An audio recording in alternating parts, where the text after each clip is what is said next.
All right. Good day, everyone. It's CJ, and we are live. Welcome to another edition of Rogue News, Rogue Mornings. It's CJ and London Paul. I'm very excited again to be joined by London Paul. He has uh, joined us again. I'm very thankful that he's really filled the void while V is enjoying vacation, a well-deserved vacation with his family. So, Paul, how are you this morning? Yeah, good morning, CJ. Yeah, I'm very well. And yourself? I'm doing great, Paul. Just so much going on, so much news. We were having a conversation before we began it. I almost grabbed the computers, a desk, and relocated everything to the basement, Paul, because I was as I was getting ready to do the show, I looked upstairs and I thought I saw one of these Chinese super fast jet things across the sky, and I thought it was that day, Paul. So I almost headed for the bunker. Yeah.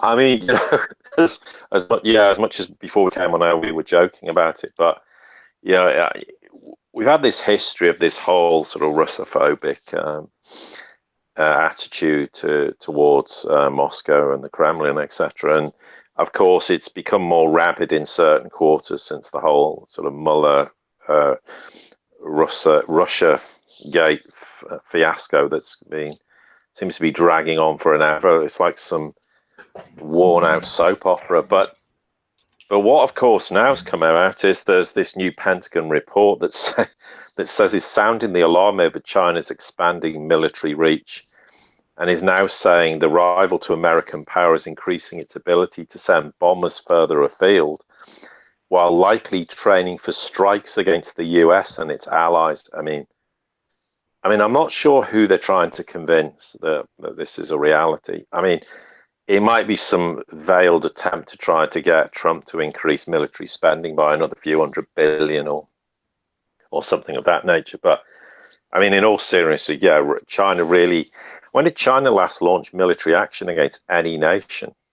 I mean, and like they're really going to go up against the US, but I think it's indicative of the fact that China, and we've always said Russia was militarily light years ahead of the US, and events in Syria starkly proved that to the Pentagon, and it's why Mattis never wanted the US to go in and launch any missile attacks on Syria because it would tell the rest of the world that militarily Russia most certainly were light years ahead of them. But China's been very quiet militarily about its own capabilities, but most certainly in recent weeks and months, it's beginning to very slowly say, look, we've got these hypersonic missiles, and yes, we've got this, and showing the world very quietly. And whilst most people haven't noticed it, the Pentagon have got even more worried and more concerned. And it's interesting in regard to that in this annual Pentagon report, which said it was called the Military and Security Developments Involving the People's Republic of China. So they actually wrote an entire report just based on China. That shows the level of sort of rabid fear that exists within certain quarters of the Pentagon. And it said it notes a further defense spending estimate of 190 billion. Well, it's still considerably less than the US, which is now, what, 716 billion. And given its population is over 3 times the size of the US, so let's factor this in effectively. It's if you multiply that, it's probably 9 times less in real terms, as a basis of per capita, spending. And they're saying, it's undergone the most comprehensive restructure in its history. Well, the truth is, rather like Russia, they've undergone this many years ago. It really surprises me that how ignorant the Pentagon seems to have been about, the military capability of Russia and China. I mean, it's one thing that Russia sort of fudged its budget so it looked like it wasn't spending anything on military, and the US didn't think they were, and obviously they were. But they have satellite technology. They have the technology to surely realize what was going on to some extent, but they seemed oblivious to it. And now they're starting to go, hang on, China's got this technology. Well, as I said to you before we came on air, Russia's currently showcasing technology, making out it's to the world, oh, we're testing it. They've been using this technology sometimes for 10, 15, and 20 years. They're just playing games and running rings around the West in the process. And he's now got to the point, I don't think anyone quite knows what technology is new, what technology is old. But they're just doing it because, as we go back to the point, the 1st of March, Putin's speech to lawmakers in Russia was a seismic moment in the event-driven scenario where they said, we're actually going to start to tell the world things we've got. And the West, of course, and the Pentagon went into a tailspin. They were panic-stricken because suddenly Russia's admitting to things, but as ever, they admit to things that, it's like saying, well, the S-500's in development. No, the S-500's fully tested and working. They've utilized it in places like Syria, for example. So again, it's another example of where, people take everything at face value with the Chinese and the Russians, and of course, they're always going to understate their capabilities, rather unlike the US, which has tended to overstate its military capabilities and try to convince the world the F-35 is this wonderful fighter jet. And we know it's had, we're not going to go into that in any detail, but we know the serious problems they've had in its development. But the report sort of goes on about the Chinese, that it's, expanded its bomber operating areas and et cetera, et cetera. It's gained critical experience in maritime regions. And this is one of the things they've got fearful of in the South China Sea, because suddenly they're now, actually, the reality is they're going, well, do you know what, we're actually probably sitting ducks for the Chinese in the South China Sea now. And that's why there's been this big push to try and force the Chinese out. And the Chinese have just stood there and said, we're not going anywhere. By the way, you're the ones who are going to move and leave, not us. But it's more indicative of this really anti-Chinese sentiment, which all revolves around this futile trade war. It also shows why the US has been extremely antagonistic towards China, not just the trade war is one thing, but the whole sort of debacle with Taiwan and doing everything to antagonize the Chinese in the process. It's simply all more and more just a futile exercise, and it's very damaging to the US in the process. And it's not some grand game that's being played between Trump and Xi, far from it. And we've long since gone past any credibility attached to that idea, because it's hurting, they've hurt the Chinese economy, as we've said, or tried to, and they're not going to succeed, and ultimately the backlash on the US economy is going to be far stronger. But it's one thing playing a trade war, but then deliberately trying to antagonize China in the South China Sea, and also with respect to Taiwan, are just two examples of, for me, that is just farcical and totally illogical foreign policy. And at some point, this sort of xenophobic attitude now is also very damaging to the US on the world stage, because every nation's looking at it going, oh, come on, let's be realistic. China is never going to launch a military attack against Washington.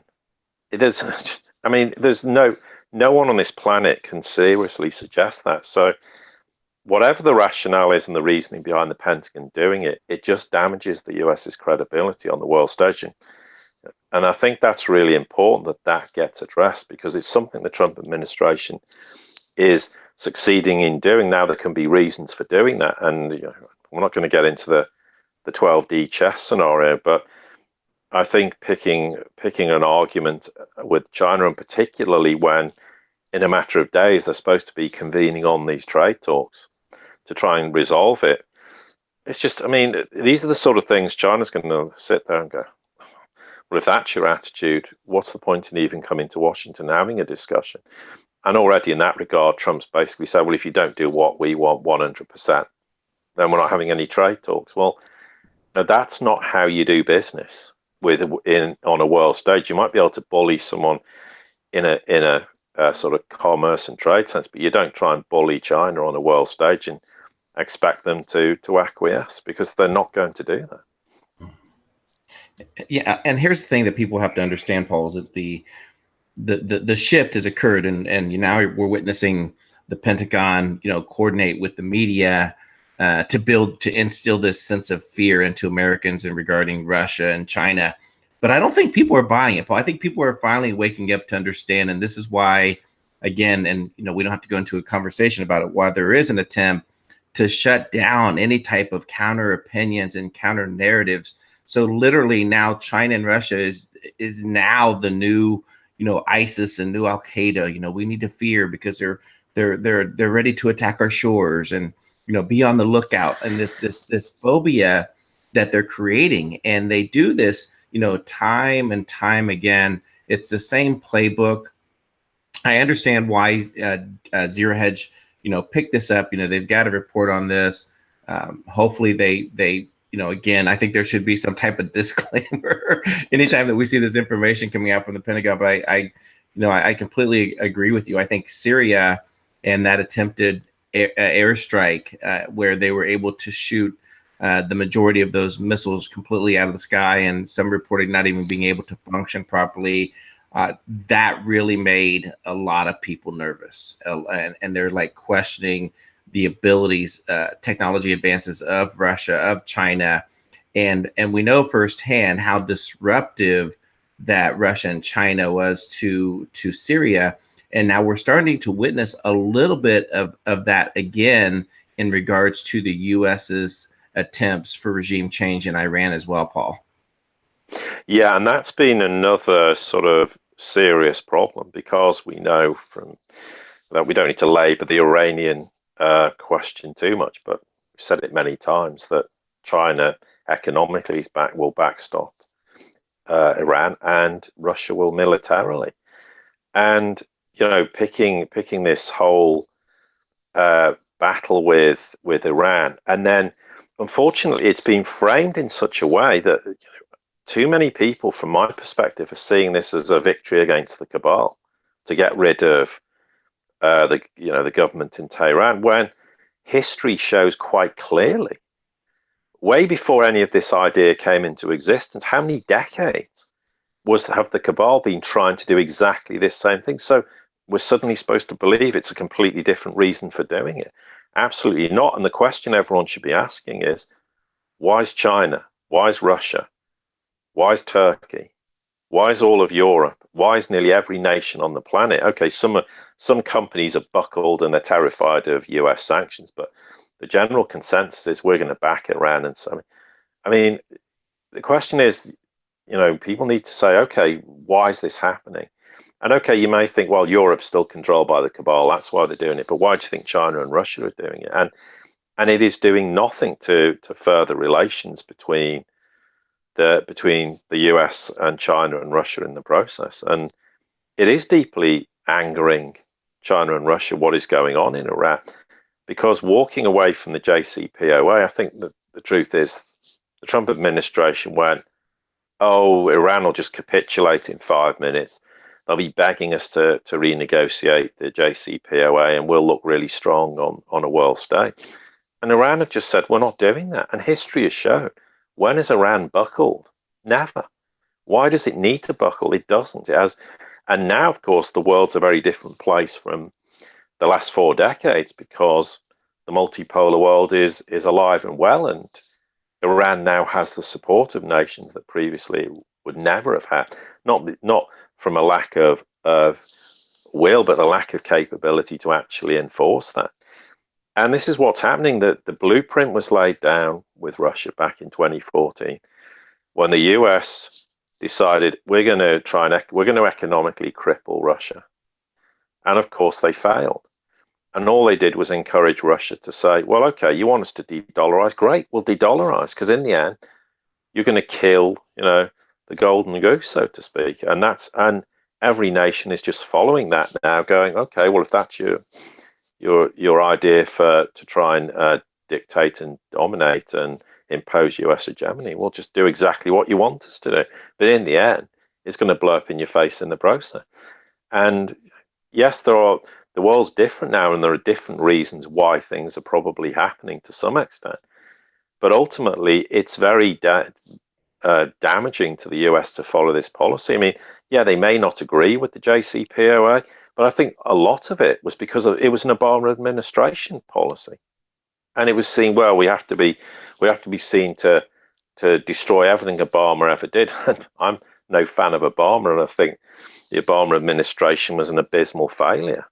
by and large. But the JCPOA was one of the few things it did that actually was that had some benefit, and walking away from it was farcical. And I just think they sorely misjudged the world's response to this. And having not learned that lesson, they keep proceeding with doing the same things. I mean, yes, there are undoubtedly problems in nations like Iran, but Iran will sort its own problems out. The last thing you're going to do, if you really want to, if you've got an issue with the Tehran government, don't start showing the Iranian people that you're trying to economically wreck the country, because even if it was the most evil dictatorship on the planet, the people are going to go, hang on, you're attacking our country. We're going to galvanize behind our government, because, and Tehran can use it as great propaganda to say, well, you're actually attacking our country. And the people go, yes, the US is attacking our country. So if they really think they're appealing to the Iranian people, they're not. And there's a huge amount of Western propaganda to try and convince us all that the Iranians are all foaming at the mouth. They want the end of Tehran government, and Tehran government's going to collapse. These are all just Western stooges telling us stories that bear no relation to reality of what's going on inside Tehran and inside Iran as a whole. Right. And that's another huge problem.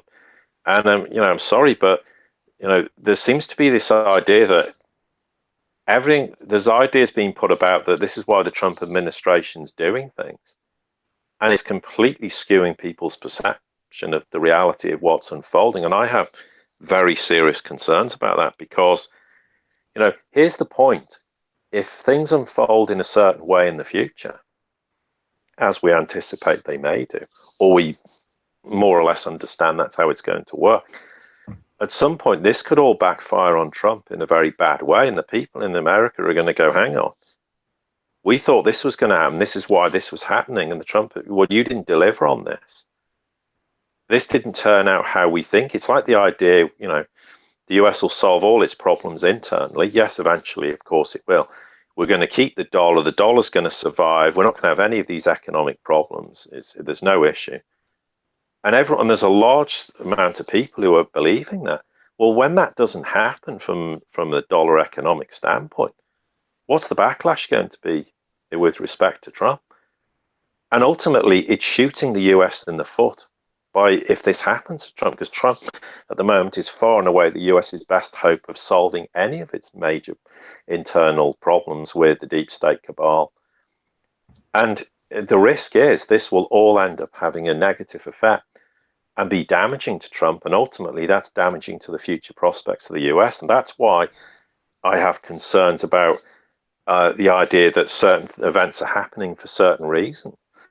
I think there needs to be a more objective standpoint that says, look, let's be realistic what the future holds. And this is one of the subjects we've got coming up. Let's park that for now, because one of the subjects was this looming economic debt crisis in the world. So maybe we can tie all that in. But yeah, the truth is that is my concern, is that there's an expectation being levied at the American people.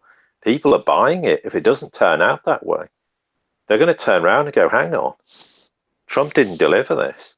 And, people can be very fickle. They could turn around and say, oh, you failed to do this, we're not going to support you anymore. And ultimately, Trump is, trying to do everything he possibly can to affect the end of the deep state cabal in the US. Yes, I think some of his foreign policy is questionable, and I've criticized it, and that's largely because of the overarching influence of neocons in his administration, who are anything but pro the US. They come out with all this faux patriotism that they care about the American people. They don't give a damn about the American people. They give a damn about their own desire for US hegemony and to conquer the world. They're not interested, but they it's like the war on terror after 9/11, and Bush comes out and everyone thinks he cares so much about the US, that's why he's doing it. Absolutely not. There was no intention doing it. It was to use that faux patriotism to justify wars in the world that were completely unjustifiable, and everyone knows that now.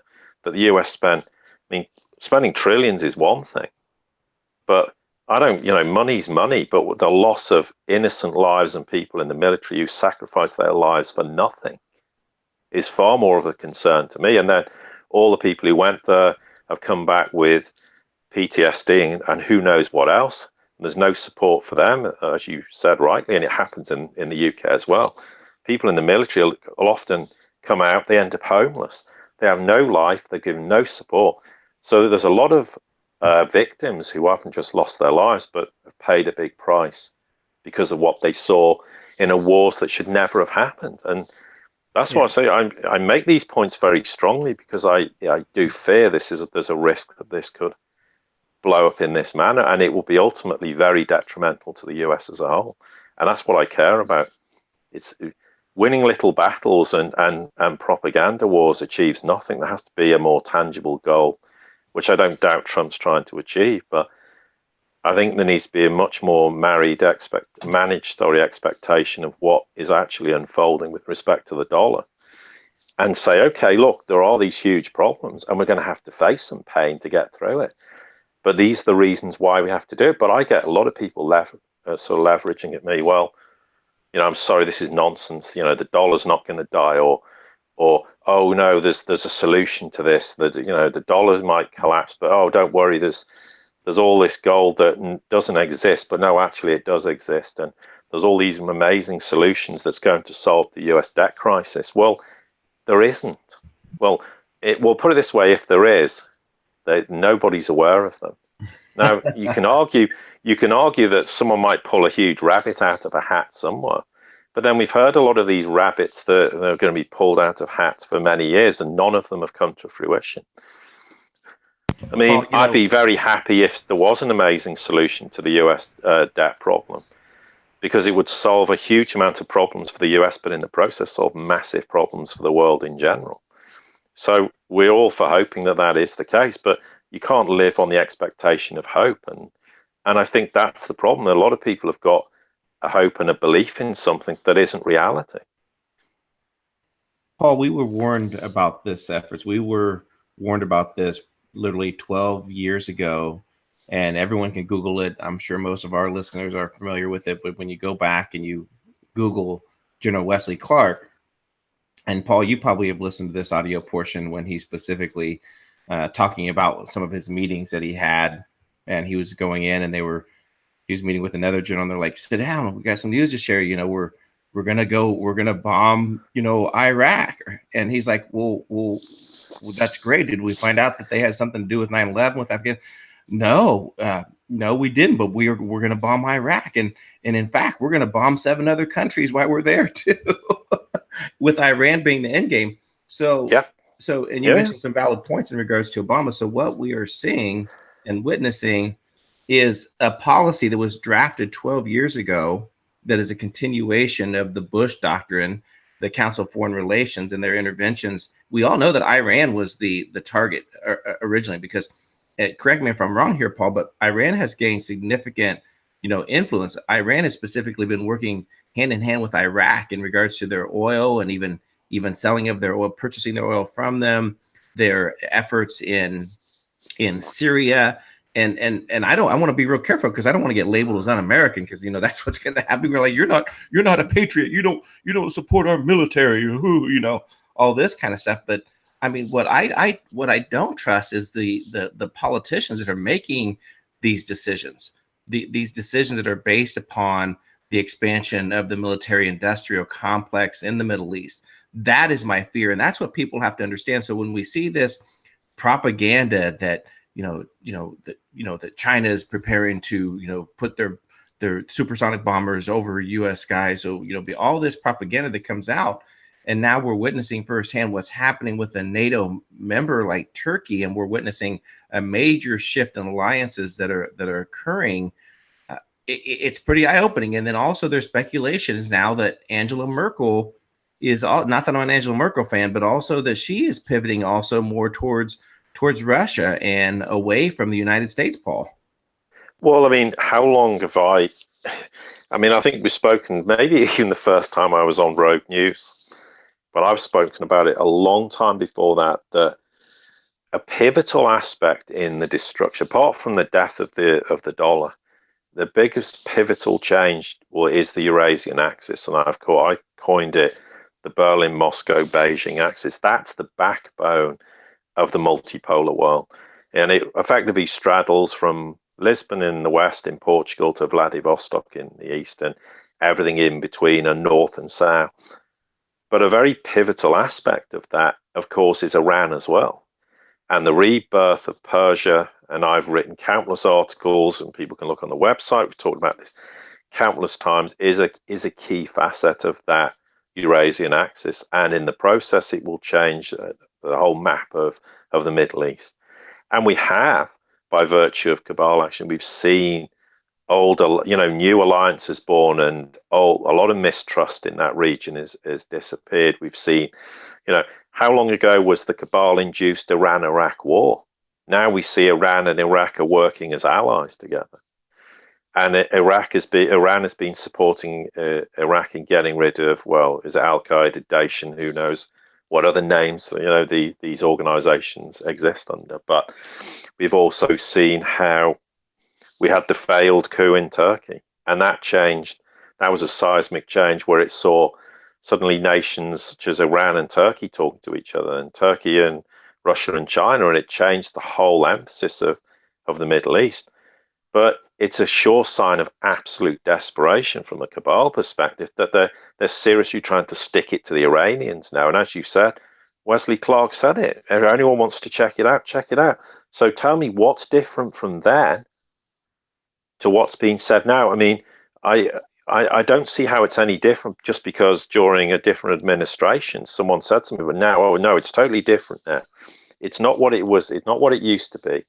We're getting rid of we want to get rid of the mullahs out of Iran. We want to get rid of the Iranian government and overthrow it. Well, the West are desperate for that. No one else in the world wants it, and everyone knows what it is and what the reality of it means. And there isn't anything different in that regard. But yes, the alliances that are forming the world have changed the whole shape, and this is why this whole Eurasian backbone, this whole Eurasian axis is critical to the future prospects of the world. And I often get people saying to me, well, I'm an American, what's going on in the Middle East got to do, specifically with me? How's it?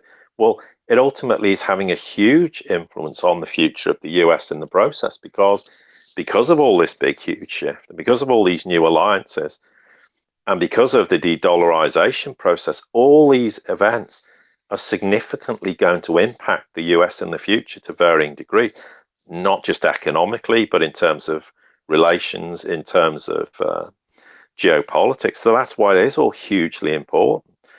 It doesn't mean that internal events in the US aren't important, and it's absolutely critical for Trump to get rid of the cabal deep state. And I said from the day he was elected, his sole purpose is to take a wrecking ball to the cabal. That's what his job is, and he's doing everything in his power to do that, despite having sometimes his hands tied behind his back by Mueller investigations and countless other internal problems. People think that Democrats are a problem. He's got problems on the Republican side, where they've caused mayhem and thwarted his ability to do things. He's got people within his administration who are doing everything to thwart his progress to tackle international problems too. Of that, it's absolutely clear. He goes to North Korea or to Singapore, meets Kim Jong-un, has discussions, and all of a sudden the whole process is now being subverted. And the truth is that a lot of the momentum from Trump's side's gone. And really, ultimately, everything that's unfolding now, if you look at all the developments, it's China, it's Russia, it's South Korea, it's Japan.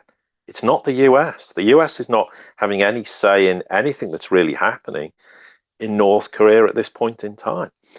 And I'm not attacking the US. I'm just being brutally honest about what's going on. And I think that we've come to a point where that brutal honesty and reality, everybody needs to face it.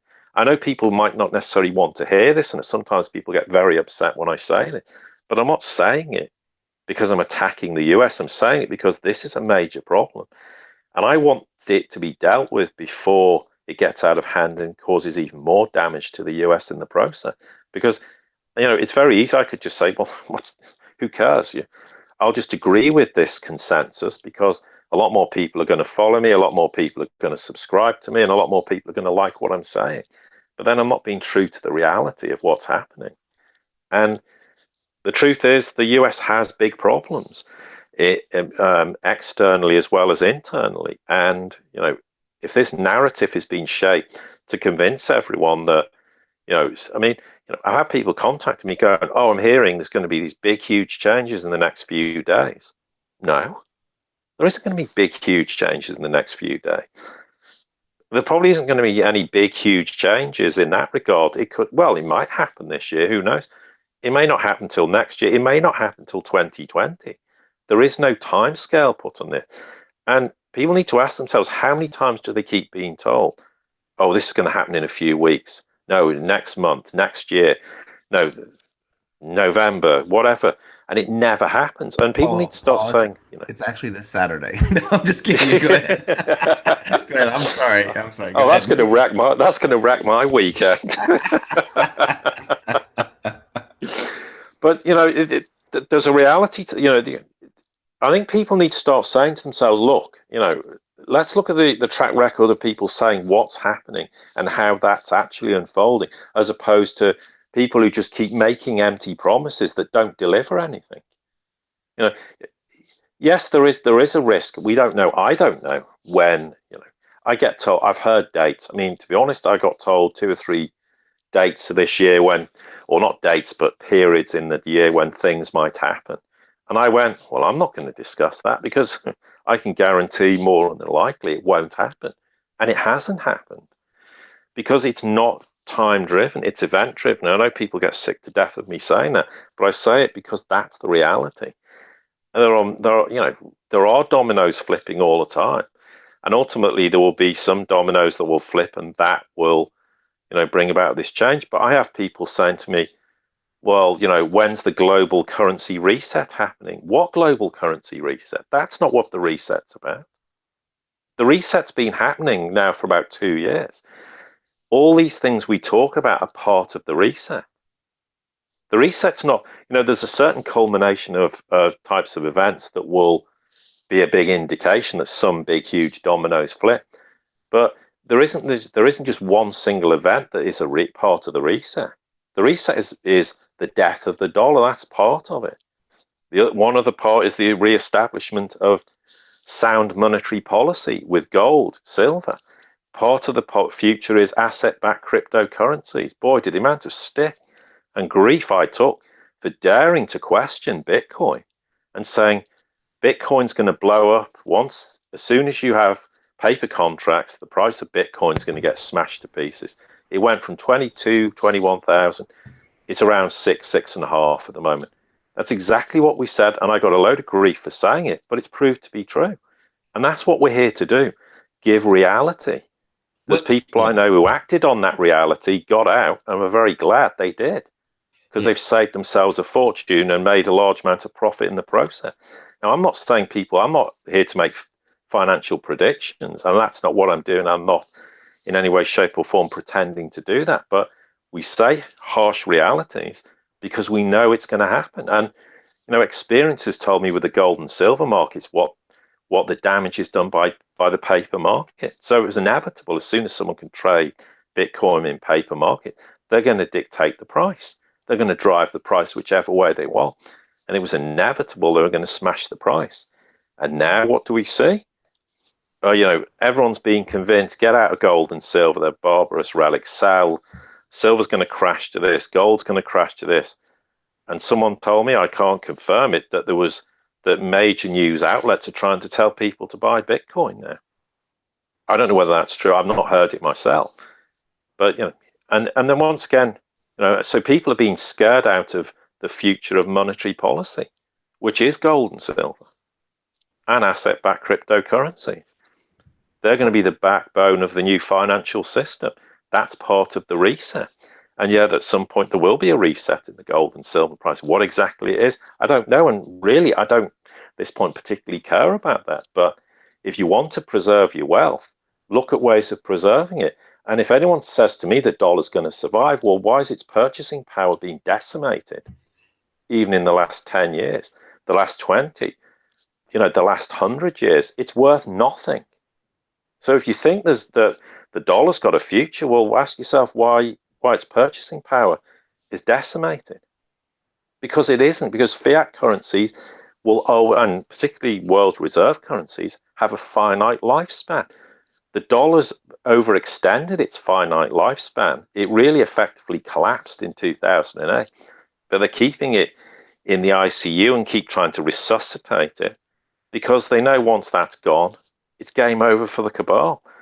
So if you want the dollar to survive, well, don't expect the cabal to go anytime soon. They're going to be here for as long as the dollar survives.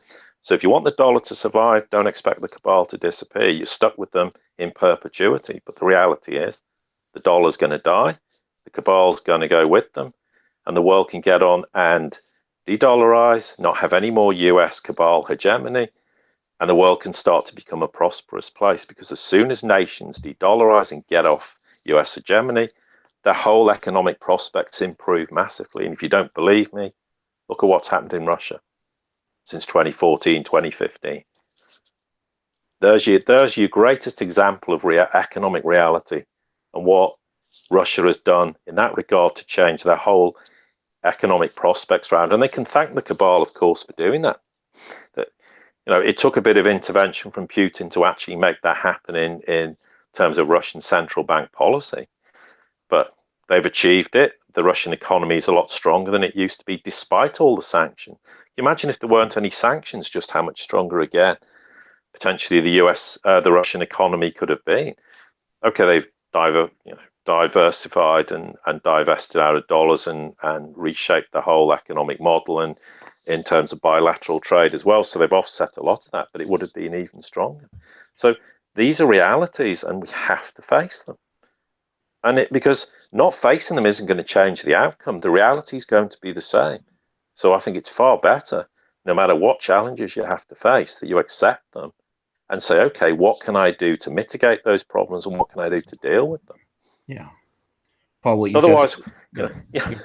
No. What you said is very, what you said is very important. And in my opinion, people really get attached to their belief systems, and there's only so much that you can either influence or work to change a person's mind.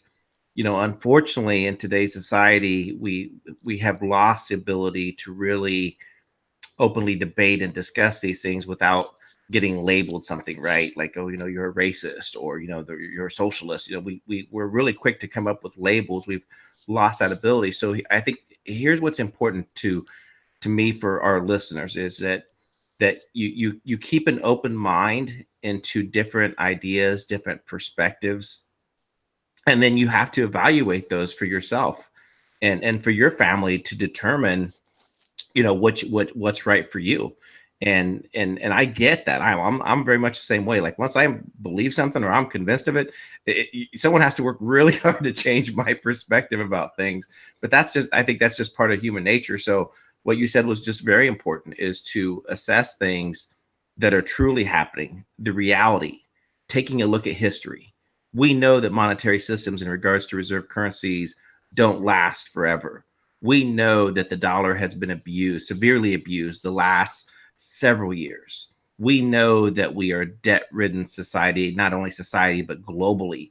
Let's not fool ourselves. The only way to truly make America great again is to take apart these systems and everything from taking the chopping block to the federal government and creating new systems. But what's more important is that we assess that these new systems belong to we the people, and not the federal government, and not to these 1% people. Because if we allow them to create and design and to own the new systems as a flipboard, it's just going to be a continuation of something. It's something they're going to disguise as something new, but it's truly not, Paul. No, exactly. And in a very simple terms, in literally a one sentence, the US is in the mess it's in now precisely because of the dollar. So if you think the dollar's going to survive and that's going to disappear and be rectified, then please get in touch and explain to me how that's possible. Because I'm all ears, I'm all prepared to listen to arguments, but that is it in a nutshell. That's the US dollar sort of in very simple terms. It's the mechanism that the cabal has used to wreak havoc across the world. It's the mechanism that's caused the US to be debt-ridden. It's a mechanism that causes all the internal problems in the US. And people want to believe that that's going to survive, and somehow the cabal goes away and the US will be thriving and prosper. It's not, there's no logical reason to believe that. So on that basis, the argument is, okay, if the dollar's got to go, which then what is going to replace it? And let's be realistic about what the future holds. I think in that the US will go through a period, it will be very challenging, not the US exclusively by any stretch of the imagination. The UK is going to go through the same thing, and large parts of the world will have to go through the same process. But eventually, the US will come out the other side, because there's an indomitable spirit for me that there's a backbone in the US that will drag the country through the opposite side. It will make America the great nation that I and countless billions of other people across the world want to see, but one that's free of US hegemony, it's free of the US dollar, and it's free of the US cabal influence across the globe. And when that happens, the world will be a very happy place to see the US take its place as a strong, vibrant nation that can resolve problems, because there's great talent, there's great ability in American people. They have huge innovative capability, and if you galvanize all that, the future will be a very great one for America. And I don't doubt, there's people in Russia want it, people in China, they don't have any hostility to the American people, but they are absolutely sick of a covert deep state cabal government that's controlled the US for decades and beyond, that has no interest in doing anything to benefit the American people. It's all self-serving, but they very cleverly sell it as, well, we love and care for America, we're patriots, and we're doing everything to help the American people. They've never done anything to help the American people. They've done everything to leech everything they can out of the American system, to encourage huge spending via the military industrial complex, which has allowed them to make massive profit at the expense of US taxpayers. That's ultimately, you can argue exactly where the source of money comes from. But ultimately, the US nation has suffered.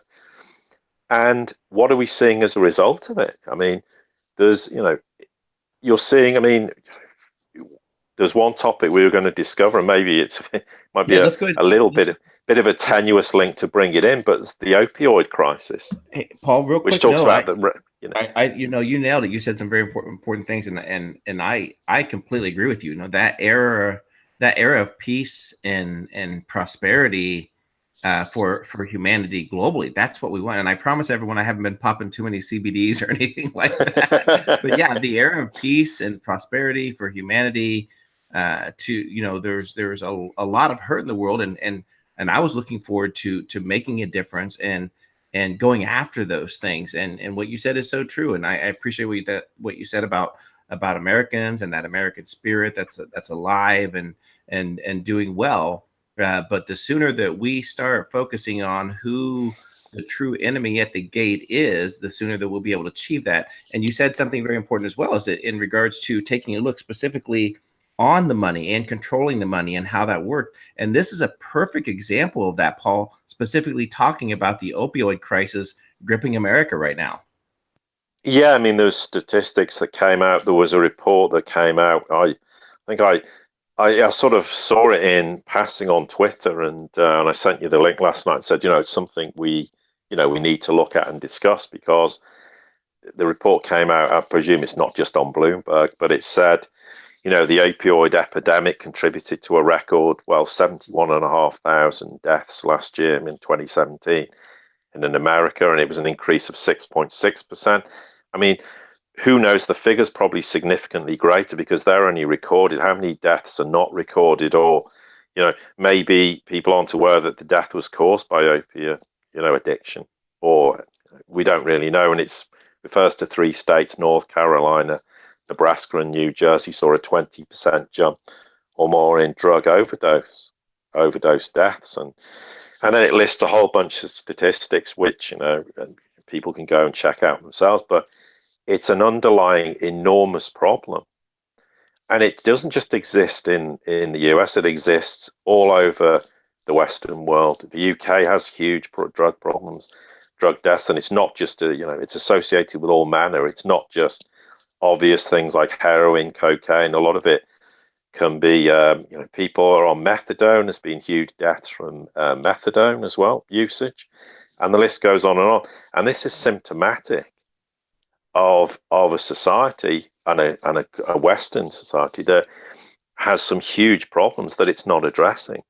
And this is why it's all well and good us sitting there and going, well, if we get rid of the cabal and it's going to sort, yeah, but what's it going to do to sort these problems out? These problems are not going to get addressed by removing the cabal. Yes, there's the whole issue of big pharma, and big pharma is going to go through a drastic change, and it's something we've spoken about before. And the whole sort of way of treating people is going to change. And you've got a great business line with the CBD stuff, and that proves that the medicinal benefits of that. Is completely understated, and there's people in across the world that have paid with their lives for daring to question conventional medicine. But that's a separate discussion for another time, perhaps. But there is seriously, obviously, this huge opioid epidemic, and there's no evidence that it's decreasing. I mean, you only have to look at the number of recorded deaths has gone up by about 50% in 3 years. So it's a massive, massive problem that's spiraling out of control. And I don't want to just focus and say it's a US problem, because it's absolutely not.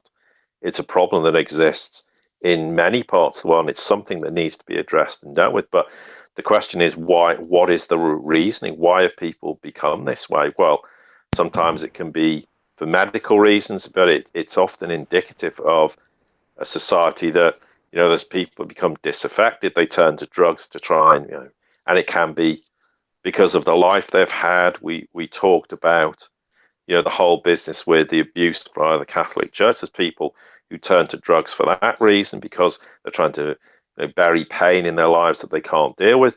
But these are huge fundamental societal problems that aren't going to go away.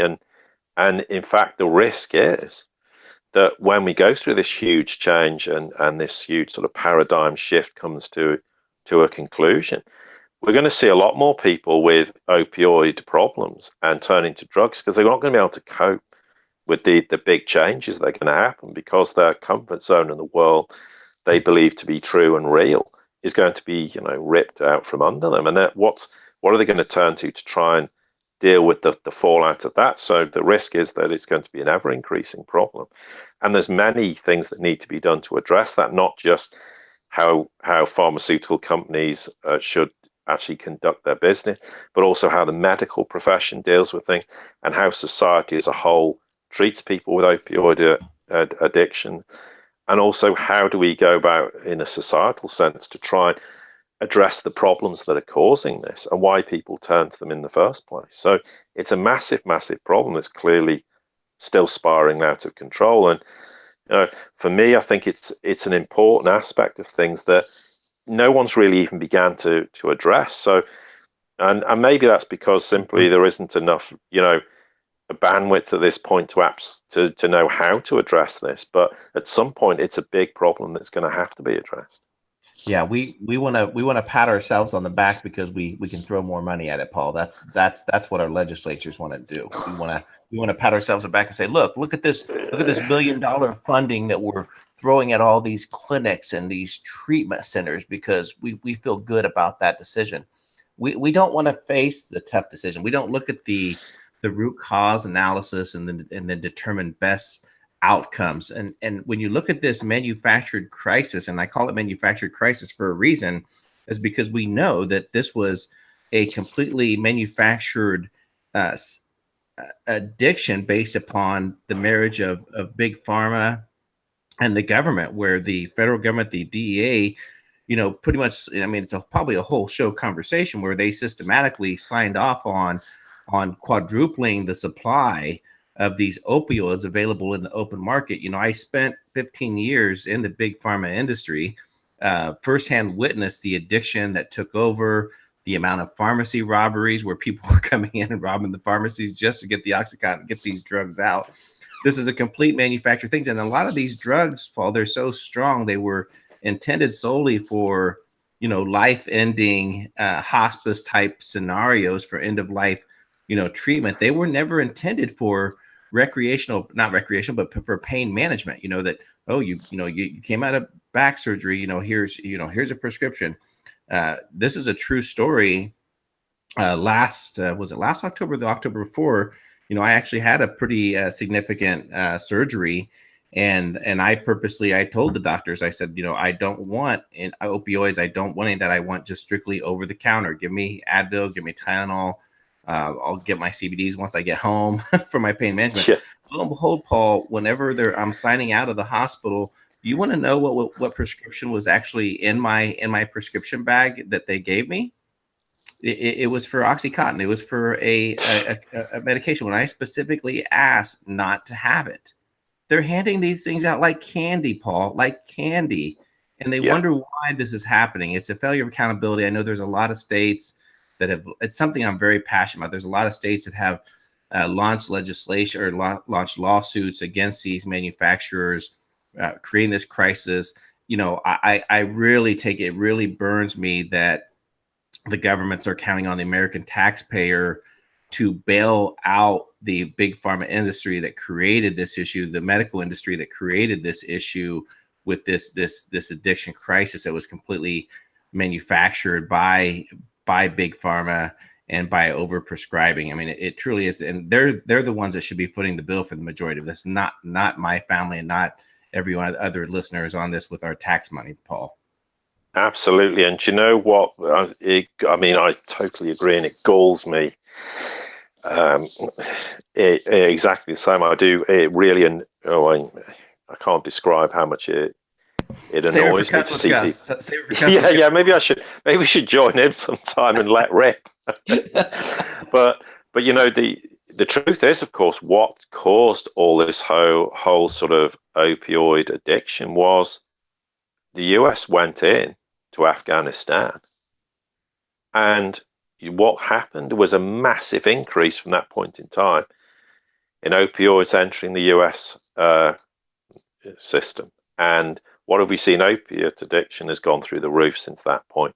That was a deliberate intention for the cabal to use the excuse of, oh, well, we need to go into Afghanistan. It was all because if you look back, the US economy was after the sort of dot-com bubble blew up.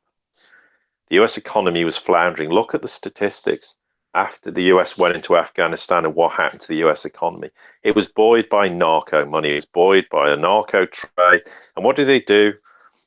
They exported it back to the US, and the intention was to get as many people hooked on opioids as possible. Why? Because it's big money for the drug cartels. It's big money for pharma. And that was part of the big plan to go and invade all these countries, such as Iran. It was that was the whole one of the big bases for this war on fictional terror.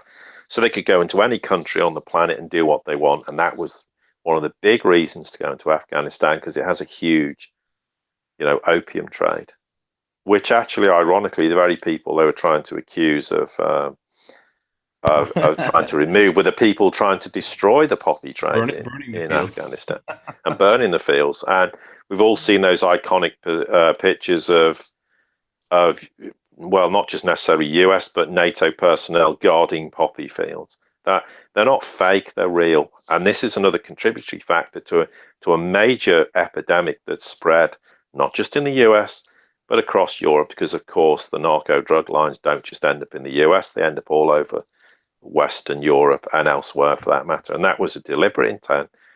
Why? Because that shows how little and utter contempt. These are the people who say we did the war on terror because we're patriots and we care so much about the American people. That shows how much they care about the American people. They've driven who knows how many people, never mind how many people have died because of deaths. How many people are addicted and on opiates and have drug addiction and drug problems, and how many people who have members of family involved in that have had their lives wrecked or severely impaired as a result of it. So what's the extent of this damage? It's enormous. And yeah, you're absolutely right that it's a huge societal problem that's going to have to be dealt with. And at the moment, for whatever reason, no one seems to be seriously trying to address it. There's a lot of people who are trying, but it's very, very difficult until you get big pharma reined in, until you start to get a serious policy making decision in how we go about addressing it. I mean, the first thing for me, and I have to admit, many years ago, I had this very stupid view of how you handle drug problems, and I was always, yeah, we need to outlaw drugs. And I got up one day and went, well, that's a ridiculous viewpoint to have. How utterly myopic can you be, Paul, to think that? And I'm happy to admit that's, I was wrong. I mean, it is a long time ago, so I was quite young relative, and I went, no, we have to decriminalize it. And that's one of the first ways to try and address the problem. So there are enormous issues that need to be dealt with, but this report highlights it's a spiraling problem, and you can no doubt guarantee whatever official figures in inverted commas come out, the problem's infinitely worse than that. And it's not, and that's the direct impact. There's the people who are still, hooked on whatever it might be. Right. And I've got no way of knowing what those figures are, and I don't think anybody does. But anybody who's had any exposure to that in a family knows that it has a very devastating effect on the family members as well, who have to try and either support them or having to cope with those problems. So it's an enormous problem that needs to be dealt with. So when people talk about making America great again, well, that's one of the big things, that to make America great again, there's all these societal problems that are going to have to be dealt with. And it's the same in the UK. We have massive drug problems as well, that nobody's actually got any intention of wanting to resolve, because at the end of the day, cabal wants people hooked on drugs, because the narco industry, who knows what it's worth, $1 trillion a year, maybe more. They don't want to see that gravy train ending, because it's huge profitable business for them, and if they wreck a load of lives in the process, they don't care, because the idea is, well, there's always going to be someone else who will get hooked on drugs, or they'll by not necessarily even hooked on, they just become, through the awful living standards or the lifestyle they have or the circumstances, they turn to drugs, and they're very happy to see more and more people suckered into that spiral, which has devastating effect on the person and everyone that surrounds them. Absolutely. Paul, let's close it out real quick with a great idea, someone that completely always taking on bold opinions, taking on bold actions, and that's Senator Rand Paul. If you haven't listened to it yet, go to the Liberty Report by his dad, Ron Paul, and listen. It was kind of interesting. He actually interviewed his son, and just the dynamics of that was pretty darn interesting to watch. So go listen to that if you get a chance. But Rand Paul is out there now suggesting that we should be granting immunity to Julian Assange in exchange for congressional testimony. Wouldn't that be a great idea, Paul? Yeah, absolutely. And that's exactly what needs to happen. And because we know full well, if Assange comes and gives testimony, we know exactly who doesn't want him to give testimony. But again, this comes back to, there's a lot of ideas with Assange. I mean, I used to get people contacting me going, well, Assange is free. No, he's still stuck in the Ecuadorian embassy in London. He's not free. And the question is, if he goes and gives congressional testimony, he has to be given immunity. Otherwise, what's he going to do? Well, the risk is, if he leaves, the chances are, even if he leaves the Ecuadorian embassy, how quickly he's going to end up being arrested. And the point is, part, right? And the point is, if we're serious about someone like him being able to give an opportunity to provide that testimony, because let's face it, he is going to unleash some serious. I'm not going to use the word shitstorm for the people who want to see a shitstorm unleashed again. Then I think it's extremely important that he is given that opportunity, and he is given the immunity. So yeah, I think Rand Paul has made a very, very sensible, intelligent statement, and he says, I think Rand Paul said, I think he's been someone who's released a lot of information, and you can debate whether or not any of that has caused harm, but I really think he has information that is probably pertinent to the hacking of the Democratic emails And that would be nice to hear. Well, yeah, I think that's part of it, but I think he's got a whole bunch more of interesting stuff to discuss. But I mean, the reality is there are too many vested interests inside the Beltway that don't.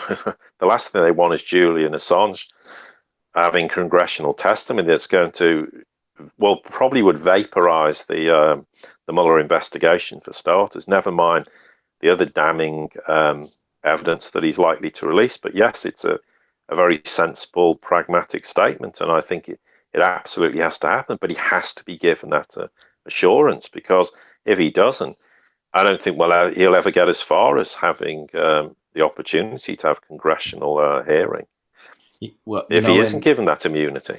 Yeah, exactly. Yeah, and then remember, we pride ourselves here in America of having this protection. I don't know what it's called for whistleblowers, right? Whistleblowers who expose, corruption, everything else like that. So it's not like Julian Assange himself hacked into these systems and created these things. He simply created a secure method, a Dropbox, a way of people anonymously, submitting this information and sharing it, and then he released it.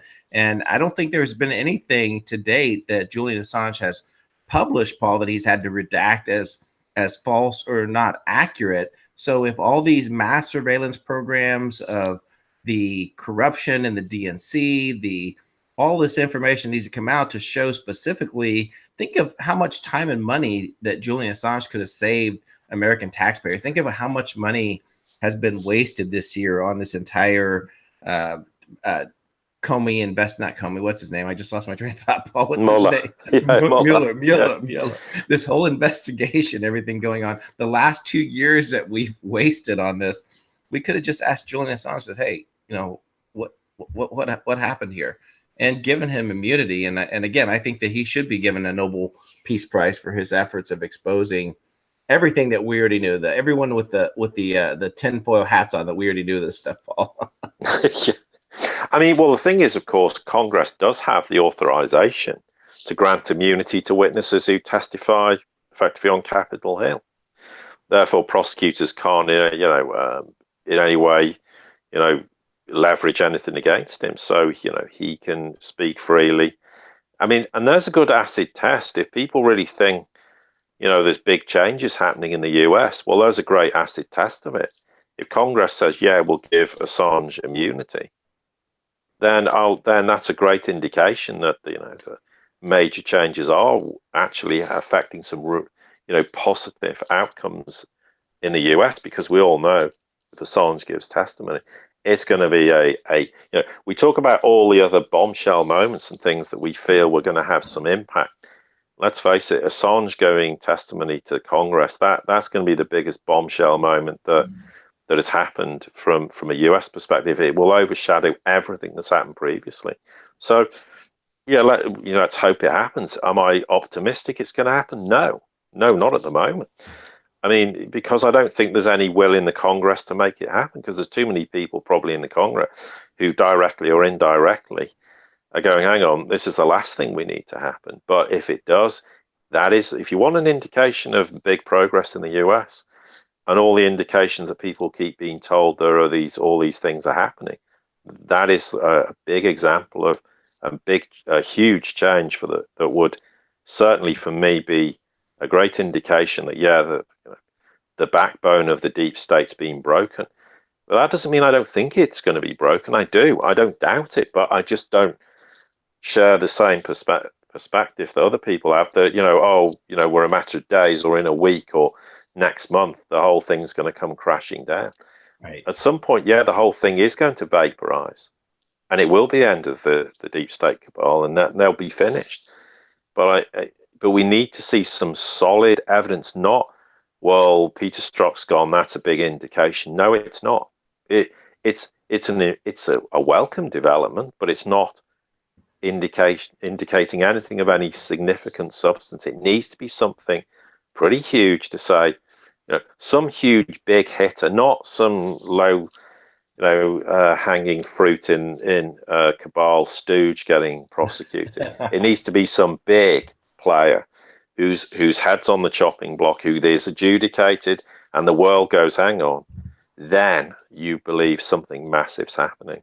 But at the moment, yeah, I'm not doubting the things that there are things happening. I don't doubt there are sealed indictments. I don't doubt any of this, and I think it's cause for encouragement.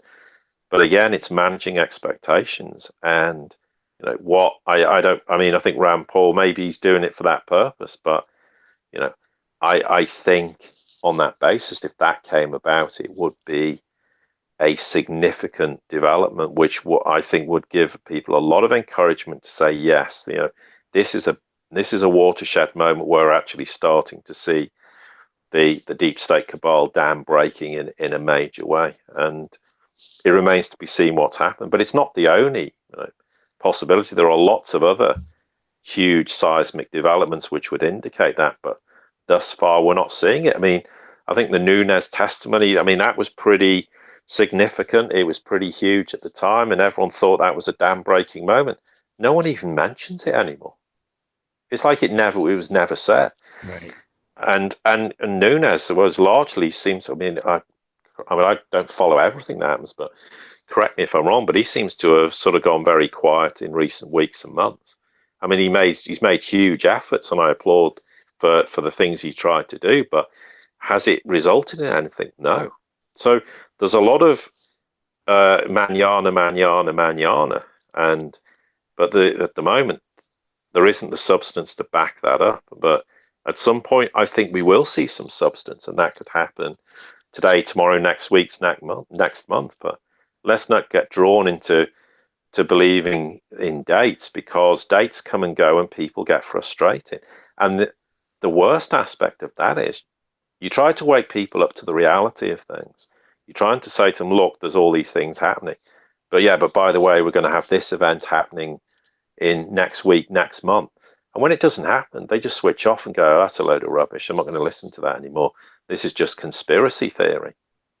Give people facts, but don't put dates on it, and manage their expectations that it's a big, long, elongated process that will take as long as it takes to resolve. Then you keep them engaged. But too many people are putting dates on things, and then people get disinterested, turn off, and go, well, nothing's ever going to happen, so I'm not going to listen to that anymore. You'll get you might get a one-off opportunity to try and convince people. So use that wisely, because I know people who've got frustrated and said, I keep being told dates and things are going to happen. Of course, it doesn't happen. That's why we never put dates on things. We just say, look, these events are going to happen. And you'll see these events unfolding, and these are, preliminary steps in those events, and this is why they're important. And then eventually it builds up to a point where we said all along there'll never be a war in Korea, and people were going, yeah. Practically everyone said, oh, there's definitely going to be a war in Korea. I mean, I had people saying to me, well, you don't know what you're talking about, because all these other people are telling us we're definitely having a war in North Korea. I said, well, they'll all be proved to be wrong. And they were proved to be wrong. And that's the basis. It's about getting things right and explaining why, and then in the fullness of time, things unfold. By doing that, that gives credibility to what we do and makes people go, okay, well, it's not quite what I expect, but yeah, this process is evolving. And this is another great example. So let's hope Assange is able to do that.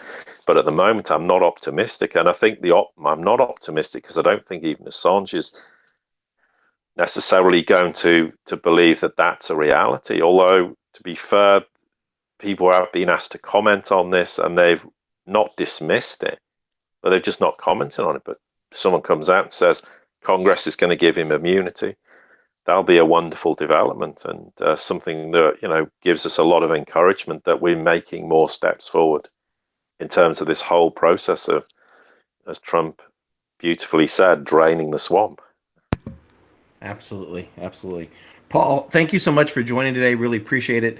Please share your website and then also your social connections and how people can learn more about your wonderful work, please. Well, first off, it's a pleasure as ever. I'm glad I was able to sort of fill in for V in his absence, and it's always a pleasure to be on Rogue News. And if we can ever come on, we'll always glad to do so. Yeah, well, it's been a real treat. It really has. Well, in terms of the website, yeah, it's obviously www.thesiriusreport.com. That's SIRIUS.